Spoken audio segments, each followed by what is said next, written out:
श्री शिवाय नमस्तुभ्यम। दोस्तों हर हर महादेव, कैसे हैं आप सब। देखिए, आज है शुक्रवार का दिन और आज शुक्रवार की रात में मात्र आपको एक लंबी बाती का दीपक जलाना है और आपकी सारी परेशानियां दूर हो जाएगी। देखिए, शुक्र ग्रह आपके जीवन में धन, वैभव, ऐश्वर्य, कीर्ति की प्राप्ति करेंगे और अगर आपकी फैमिली में कोई बहुत ज़्यादा परेशानी हैं तो वो भी दूर होगी। देखो, अगर आपका परिवार, आप चाहते हैं कि आपका परिवार खुश रहे और आपके घर की सारी प्रॉब्लम्स जो हैं वो दूर हो जाए, तो ये वीडियो आपके लिए है। पूज्य गुरुदेव की ही कथा सुन करके बहुत अच्छे से समझाऊंगा। बस आपको आपके घर के गमले में 3 बार जल वाला विशेष उपाय करना है। साथ ही साथ एक उपाय और बताएंगे जो कि लंबी बाती का दीपक वाला उपाय होने वाला है। दोनों उपाय छोटे उपाय हैं और पूरा परिवार आपका खुश रहने वाला है और पूरे परिवार में किसी भी सदस्य को कोई भी परेशानियां हैं तो वो भी ठीक होने वाली है। तो वीडियो को बिल्कुल अंत तक ज़रूर देखना। चलो समझते हैं सबसे पहले उपाय के बारे में, जो कि हमने आपको बताया 3 बार आपको जल अर्पित करना है। देखो, ये उपाय इसलिए है, अगर आपके परिवार में कोई भी व्यक्ति है जो दुखी है या उसके जीवन में सुख नहीं है, कोई रोग है, तो उसे दूर करने के लिए, अगर आपके घर में जो भी बच्चे हैं, अगर आप उनको खुश देखना चाहते हैं या आप आपके पूरे परिवार को खुश देखना चाहते हैं, तो ये उपाय घर का कोई भी व्यक्ति आज शुक्रवार के दिन कर सकता है। देखिए, शुक्रवार का दिन विशेषकर होता है शुक्र ग्रह को मजबूत करने के लिए और शुक्र ग्रह धन, वैभव, ऐश्वर्य, कीर्ति के कारक देव माने जाते हैं। देखो, आपको इस उपाय के लिए क्या करना है वो समझते हैं। स्क्रीन पर आपको क्या दिख रहा है? इत्र, ठीक है। ये पूजन वाला इत्र है, परफ्यूम मत ले लेना। पूजन सामग्री वाली दुकान पर इत्र की बोतल आराम से 10 रुपये 5 रुपये में मिल जाती है। वो इत्र आपको लेकर के आना है। कोई सा भी इत्र लेकर के आए, कोई भी प्रॉब्लम नहीं है, ठीक है। साथ में आपको स्क्रीन पर क्या दिख रहा है? एक बेलपत्र, ठीक है। बेलपत्र कहीं से भी खंडित नहीं होना चाहिए और बहुत ही प्यारा सा छोटा सा आपको एक बेलपत्र लेना है, ठीक है। साथ में आपको क्या लेना है? 1 लोटा जल। यहाँ पर एक चीज़ समझना, या तो आप 1 लोटा जल ले लो और साथ में आपको थोड़ा जल और लेना है, ठीक है। यानी कि वैसे तो आपको 3 लोटे जल लगेंगे, तो अगर 3 लोटे जल पूरे ना भर पाओ तो आखिरी वाला 1 लोटा जल पूरा भरना है और बाकी के जो 2 लोटे जल हैं वो उसमें थोड़ा जल भी डालोगे ना तो भी चल जाएगा। आ गई आपको बात समझ में? या तो 3 लोटे पूरे जल ले लो या तो आप थोड़ा सा जल चढ़ा देना। देखो किस प्रकार से करना है, आगे आप समझ जाओगे। 3 सामग्री ले ली, ठीक है। सबसे पहले ये उपाय आपको करना है आपके घर में, या आप ये उपाय कहीं पर भी कर सकते हैं, लेकिन होना चाहिए वृक्ष, कोई भी देव वृक्ष होना चाहिए। यहाँ पर चीज़ समझना, आप ये उपाय शुक्रवार के दिन कर रहे हैं ना, तो आपको एक चीज़ ये समझना है कि आपको 3 बार जल कौन से जगह पर आपको चढ़ाना है। देखो, आपके घर में गमला है तो गमले के वहाँ पर भी आप ये उपाय कर सकते हैं। कोशिश करना कि बेल पत्र के पेड़ के नीचे आप ये उपाय करो। अगर आपके घर के आसपास बेल पत्र का पेड़ नहीं हो तो फिर आप किसी और देव वृक्ष में कर सकते हैं शुक्रवार के दिन। बस ध्यान रखना, आपको केवल तुलसी जी की जड़ में ये उपाय मत करना, बाकी आप कहीं पर भी ये उपाय कर सकते हैं। पीपल में करना चाहो, शमी में करना चाहो, या बेलपत्र में करना चाहो, या आंवले के वृक्ष के वहाँ पर करना चाहो तो आप ये उपाय कर सकते हैं। नीम के पेड़ के वहाँ पर भी ये उपाय किया जा सकता है। देखो, आपको क्या करना है, ये क्रिया बिल्कुल ध्यान से समझना और ये क्रिया आप सूर्यास्त के पहले कर लेना। देखो, तांबे के पात्र के अंदर जल है, ये जल भर करके लेकर के जाना है। सादा जल होना चाहिए, ठीक है। सादा जल लेंगे और आपको बेलपत्र के पेड़ के वहाँ पर जड़ में आप समर्पित करते हैं। देखो, हम आपको यहाँ पर बेलपत्र का पेड़ बता रहे हैं, नहीं तो आप कोई सा भी पेड़ ले सकते हैं, ठीक है। देववृक्ष होना चाहिए, जो हमने आपको बता दिया।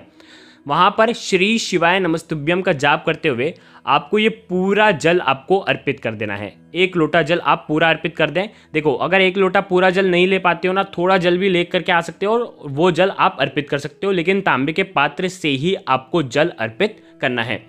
आ गई पहली बात समझ में। अब दूसरी बार आप जब जल अर्पित करोगे तब आपको तांबे के पात्र के अंदर जल भरना है और इस जल के अंदर मात्र 2 से 4 बूंद जो इत्र आप लेकर के आए थे, जो हमने आपको बताया था इत्र लेना है, तो वो इत्र की बूंदे आपको इस पात्र के अंदर आपको डाल देनी है।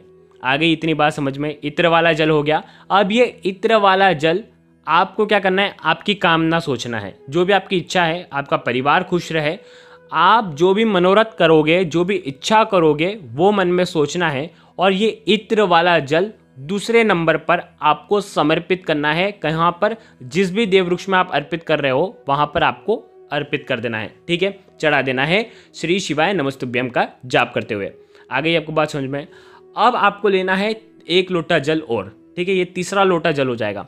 अब हमने आपको पहले क्या बताया था कि एक बेलपत्र जो आपने लिया है, उस बेलपत्र को इस तीसरे लोटे के अंदर जल में आपको डालना है, ठीक है। अब सबसे पहला जो जल था वो खाली था, दूसरे में आपने क्या डाला है, इत्र, और अब तीसरे में आपने क्या डाला है, एक बेलपत्र। अब ये बेलपत्र वाला जो जल है, आपको श्री शिवाय नमस्तुभ्यम का जाप करते हुए, आपकी जो भी इच्छा है वापस बोलते हुए, आपको ये जो जल है ये आपको वापस से वहाँ पर डाल देना है। आपके परिवार की जो भी समस्या होगी निश्चित तौर पर वो समस्या दूर हो जाएगी।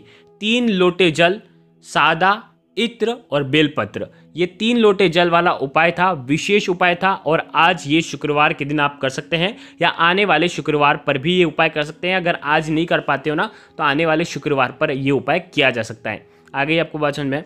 अब हम बात करते हैं इस वीडियो में दूसरे उपाय की। देखो, ये उपाय भी बहुत ज़्यादा खास है, और दूसरा उपाय स्पेशल इसलिए है क्योंकि ये उपाय आपके रोगों को दूर करने वाला है। ये उपाय आपके धन की परेशानियों को दूर करने वाला है, और ये उपाय स्वयं महादेव ने बोला है। महादेव ने स्वयं ये उपाय बताया है, इसीलिए इस उपाय को हमने स्पेशल बोला है। तो देखो, ये उपाय कैसे करना है, पूज्य गुरुदेव ने जो बताया है स्पष्ट रूप से वो आपको बताने का प्रयास करूंगा। सबसे पहली बात देखिए, इस उपाय के लिए आपको लेना होगा एक दीपक, जिस दीपक के अंदर आपको लंबी बाती का प्रयोग करना है, ठीक है, लंबी बाती का प्रयोग करना है। और इस दीपक के अंदर घी डालना है, यानी कि घृत का ये दीपक होना चाहिए, लंबी बाती का प्रयोग करना है। अब आपको क्या करना है, ये दीपक को लेकर के आज शाम को, जब भी आप ये उपाय करोगे शुक्रवार के दिन, सूर्यास्त के बाद आप ये उपाय करेंगे। और ये उपाय आपको करना है बेलपत्र के पेड़ के वहाँ पर, बेलपत्र के पेड़ के वहाँ पर जाएं और बेलपत्र के पेड़ की जड़ में उत्तरमुखी होकर के इस दीपक को लगाएं और वहाँ पर आप बैठ जाएं, हल्की पालकी मान के बैठ जाना। और उसके बाद आपका जो मुख होना चाहिए वो भी उत्तर दिशा की तरफ होना चाहिए। अब यहाँ पर जब आप ये दीपक लगाओगे तो आपके जीवन की सारी परेशानियां दूर हो जाएगी। इस दीपक का जैसे ही रोशनी, इस दीपक की रोशनी आएगी, और उसी समय आपको महामृत्युंजय मंत्र का आपको जाप करना है। ओम त्र्यंबकम यजामहे सुगंधिम पुष्टिवर्धनम उर्वारुकमिव बंदनाद मृत्युर्मोक्ष्य मामृतात्। इस मंत्र का, इस श्लोक का 11 बार आप जाप करें, 108 बार भी आप जाप कर सकते हैं। ये घृत का दीपक आप जब जलाएंगे तो देखो, माटी का भी ले सकते हो, आटे का भी ले सकते हो, लंबी बाती का प्रयोग करना। शुक्र ग्रह इससे मजबूत होते हैं, और शुक्र ग्रह जीवन में धन वैभव की परेशानियों को दूर करते हैं। पहली बात, धन वैभव की कामना करते हुए ये उपाय कर सकते हैं। और दूसरी बात ये है कि ये उपाय आप रोग मुक्ति के लिए भी कर सकते हैं। देखिए, यदि आपके घर में कोई भी व्यक्ति है जिसको पता चल गया है कि उसको ये रोग है, ठीक है, कोई भी रोग हो सकता है, बड़ी बीमारी भी हो सकती है, कैंसर संबंधित परेशानी भी हो सकती है, बड़ी बड़ी बीमारियों को दूर करने के लिए भी ये उपाय किया जा सकता है। ये उपाय करना शुक्रवार के दिन ही है। ऐसा ही ये उपाय करना है जब आप कामना करेंगे तो रोग मुक्ति की कामना करना है। अगर धन संबंधित परेशानियां हैं तो धन की बढ़ोतरी के लिए शुक्र ग्रह मजबूत हो, ऐसी कामना करते हुए ये उपाय करना है। अगर बीमारी के लिए कर रहे हैं तो रोग मुक्ति के लिए आपको बोलना है, मनोकामना बोलना है, बस इतना सा उपाय करना है। आज के दोनों उपाय बहुत ज़्यादा खास थे। कुछ समझ में ना आए तो एक बार कमेंट में पूछना, 100% मैं आपको रिप्लाई दूंगा। श्री शिवाय नमस्तुभ्यम। हर हर महादेव।